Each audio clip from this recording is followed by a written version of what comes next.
Muito bem, muito bem, muito bem. Vamos falar um pouquinho aqui acerca das linhas de ação e reação de trabalho na Umbanda. Estamos aqui com o livro As Sete Linhas de Umbanda, a Religião dos Mistérios, editora Madras, mestre Rubens Saraceni. Vamos dar um pulinho aqui na página 144, onde diz assim: entre tantos espíritos, destacamos os que denominamos guias de lei. Para comentarmos, saibam que por guia de lei entendemos os espíritos que já se assentaram à direita e à esquerda dos sagrados orixás e os servem religiosos e magisticamente, sempre trabalhando em benefício da evolução da humanidade, tanto dos espíritos encarnados quanto desencarnados. Aí nós descemos ali para o sexto parágrafo da página 144, diz assim: os guias de lei têm permissão para adentrar em muitas das dimensões da vida existentes no nosso abençoado planeta, diferenciadas entre si e isoladas umas das outras, pelos graus magnéticos da escala vibracional horizontal. Esta escala, que se estende desde o polo direito e positivo até o polo esquerdo e negativo da escala horizontal divina, eles já tiveram abertas muitas faculdades espirituais, que são aberturas de canais divinos, pelos quais fluem continuamente os dons e mistérios dos sagrados orixás. Trabalham como agentes da lei maior e da justiça divina e atuam como transmutadores karmáticos, como refreadores das investidas de espíritos trevosos, como anuladores de magias negativas e como atratores naturais de espíritos menos evoluídos e ainda inconscientes da grandeza da obra divina existente dentro do nosso planeta, que não se limita à dimensão espiritual. Ou seja, atuam no físico, nas dimensões paralelas, nas dimensões,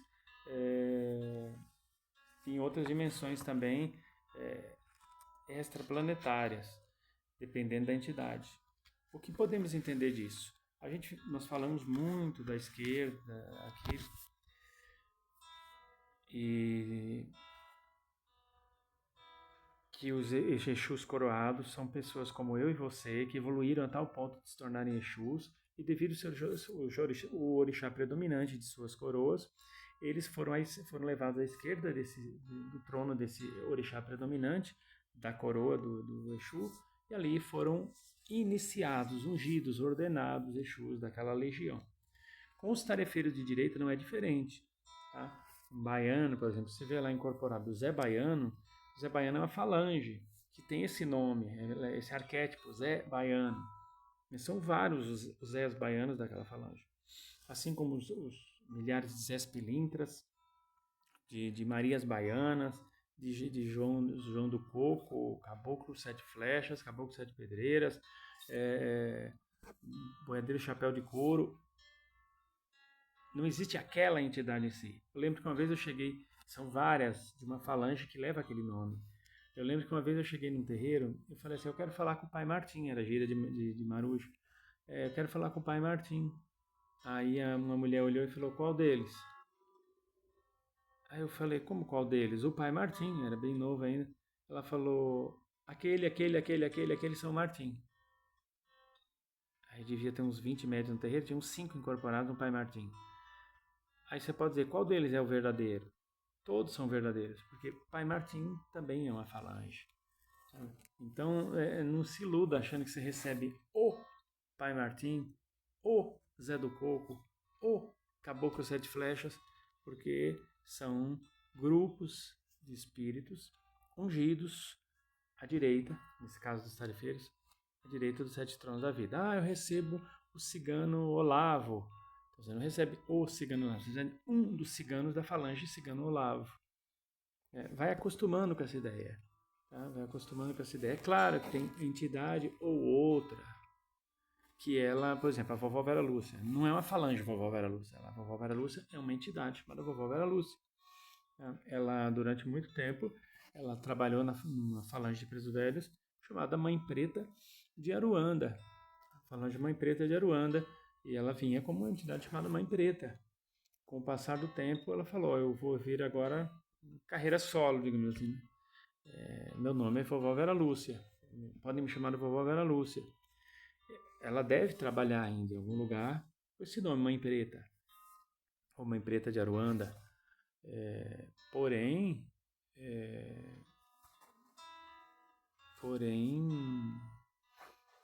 a gente sabe que as entidades têm essa característica.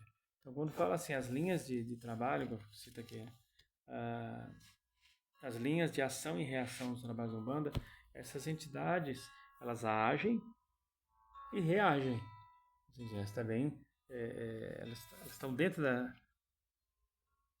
Elas não agem por conta própria, elas estão a serviço de algo maior, obedientes às leis cósmicas, para não se prejudicarem, e, consequentemente, elas também reagem diante de uma série de situações. Por exemplo, se uma pessoa que recorre a ela está sendo atacada por magias perigosas, ou mesmo coisas do mundo físico, emboscadas, tramas,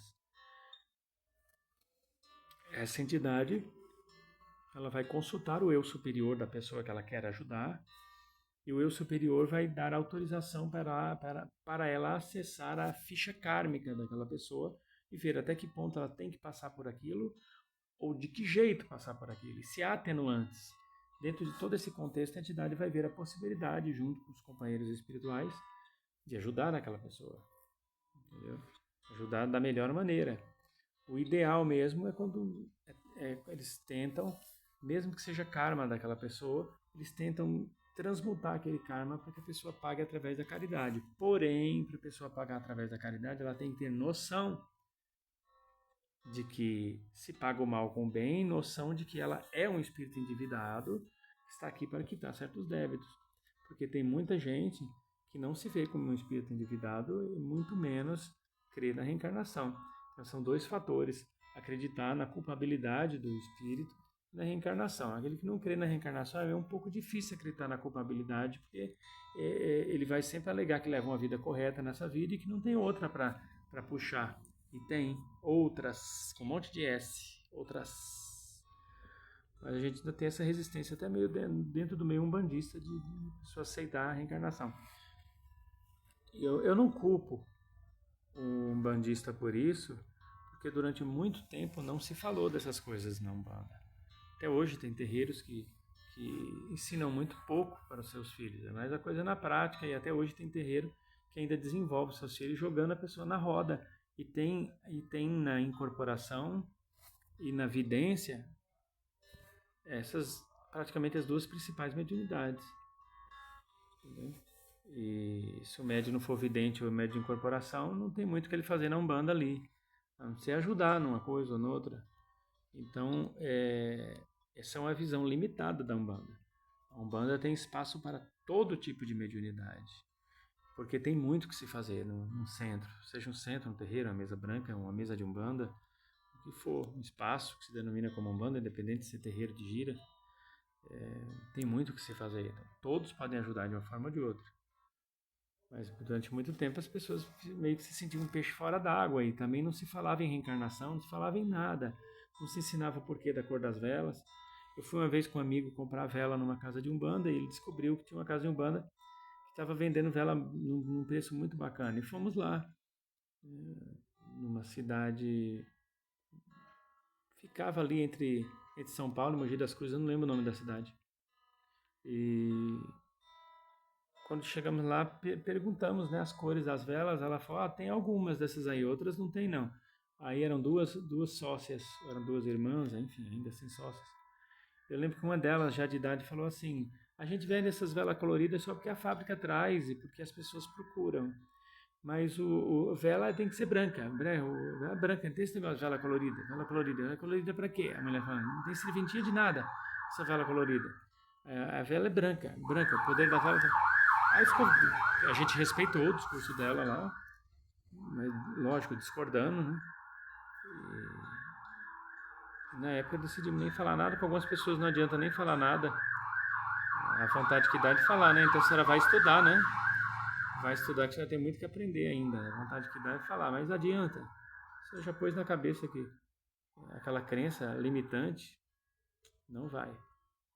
Então, você pega a gente com essa mentalidade ainda no meio umbandista, no meio... Uma mentalidade bem ultra arcaica.